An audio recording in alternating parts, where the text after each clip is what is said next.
Russian-Belarusian relations have been favorable since the collapse of the Soviet Union and the creation of independent republics. The countries immediately acquired allied relations and signed many agreements on integration and cooperation. In general, the relationship between Russia and Belarus has been always beneficial to Lukashenko in economic terms, although 2020 has changed everything. Mass protests against Lukashenko were supported by the Western community, and Russia supported Lukashenko's side. And in this video we will talk about why Russia has been strongly interacting with Lukashenko, and why, no matter what, it actively supports him.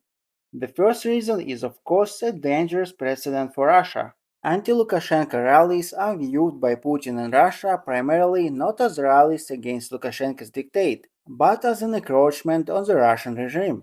Anti-government rallies in a country as close to Russia as Belarus, if Lukashenko left his post because of mass protest, it would be immediately jeopardize Putin's long-term role, and most likely would lead to similar protests in Russia. A positive experience would only fuel interest among the Russian opposition, as many clearly associate Belarusian and Russian regimes. They are similar in their authoritarianism, although they have many differences. The logic is, if Lukashenko could be overthrown, then Putin could also be dealt with. It's clear that the overthrow of Lukashenko would only lead to Putin's absolute resignation, but it would seriously inflame relations in the Russian political field.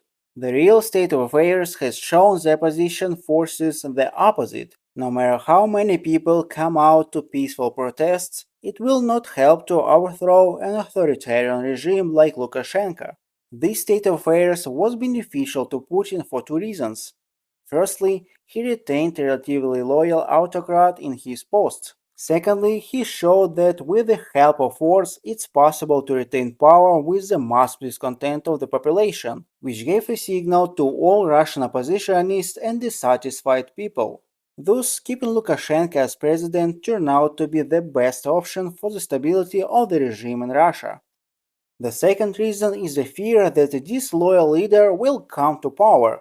Despite the fact that Lukashenko has sometimes spoken negatively about Russia, especially before the protests, in general he is loyal and understandable ally for Russia. Relations between Russia and Lukashenko have been going on for more than 20 years, since Putin came to power. Of course, Moscow's attitude towards Lukashenko is not as optimistic as it might seem at first glance. However, Lukashenko's presidency is assumed to be a non-alternative. If not Lukashenko, then who? The change of power to an uncertain leader certainly scares Moscow. Will the new leader be as loyal? Will he have a warm relations with Putin? Or he will turn to the West, as happened with Ukraine after the change of power? Such risks are unacceptable for Russia, because again Lukashenko's leadership remains optimal in the light of recent events. It's also worth mentioning that this became even more obvious for Russia when after a while the protests were actively supported by the Western public, and then Putin made the final decision to support Lukashenko, as he understood that he would not stand up to competition with the West for Belarus.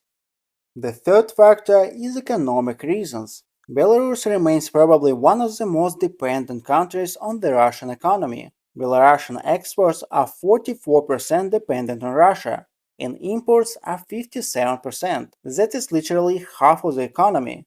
Until recently, even the main items of Belarusian exports to the West were also completely dependent on the supply of Russian oil at preferential prices.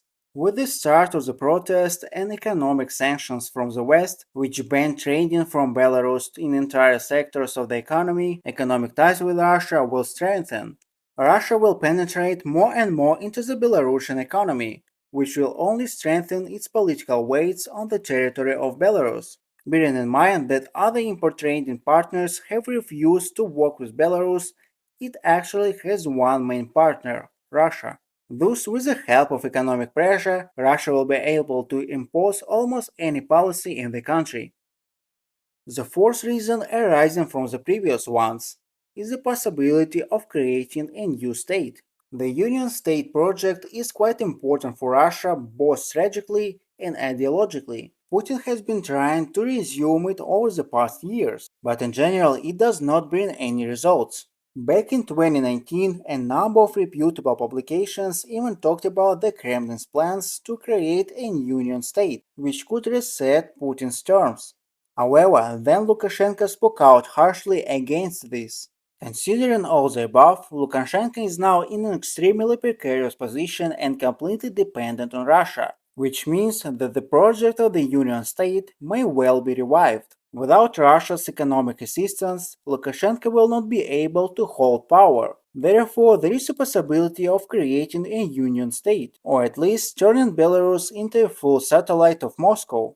In general, Russia's foreign policy was aimed at restoring its former influence in the world, especially in post-Soviet countries. Belarus also has ideological significance in this regard, and their accession could raise the ratings of the current government.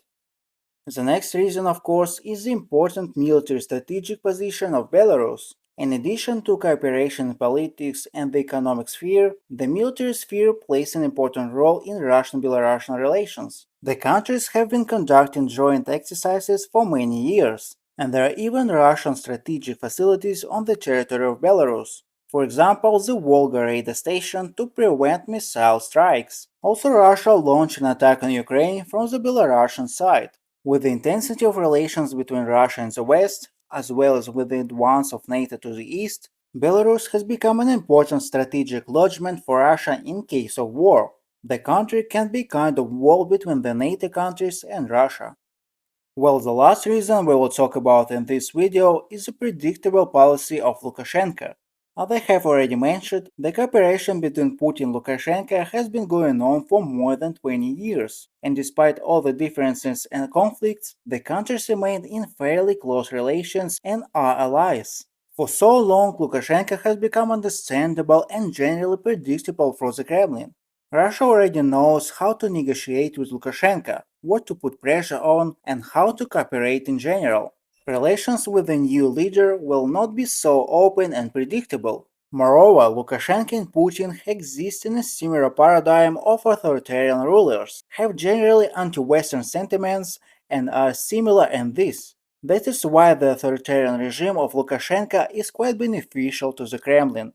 Summing up, we can say that Russia has many reasons to support the Lukashenko regime, including the dangerous precedent of a change of power and the threat of the arrival of an unloyal leader, and the transition of Belarus to the Western zone of influence, as well as dreams of creating a union state and the inclusion of Belarus in Russia.